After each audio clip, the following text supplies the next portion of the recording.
सव्वाशेर news चॅनलला पाहण्यासाठी आजच सबस्क्राइब करा व बेल आयकॉन दाबायला विसरू नका। नवीन व्हिडिओ पाहण्यासाठी आजच आमच्या चॅनलला फॉलो करा। तसेच जर्मनीतील 41 परदेशी साई भक्त साईचरणी नतमस्तक, शिर्डीत साई सेवा। जर्मनी येथील 41 परदेशी साई भक्तांनी शिर्डी येथे येऊन श्री साईबाबांच्या समाधीचे अत्यंत श्रद्धा आणि भक्तिभावाने दर्शन घेत साईचरणी नतमस्तक होत आपली भक्ती व्यक्त केली। दर्शनानंतर या सर्व साई भक्तांनी श्री साईबाबा समाधी मंदिरातील स्टेजवर सुमधुर साई भजने सादर करून अनोखी साई सेवा अर्पण केली। त्यांच्या मधुर आणि भक्तिपूर्ण भजनांनी समाधी मंदिर परिसर संपूर्णपणे भक्तिमय वातावरणाने भारावून गेला।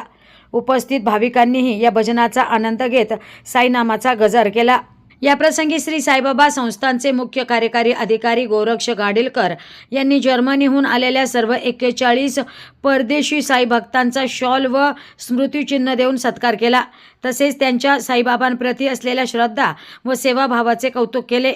जगभरातील विविध देशातील भाविकांना श्री साईबाबांच्या विचारांचे आणि सेवाभावाचे आकर्षण असून त्यातूनच परदेशी साई भक्त मोठ्या श्रद्धेने शिर्डीत येऊन साईचरणी आपली सेवा अर्पण करत असल्याचे या निमित्ताने पुन्हा एकदा अधोरेखित झाले। खरे सव्वाशेर न्यूज, संगमनेर।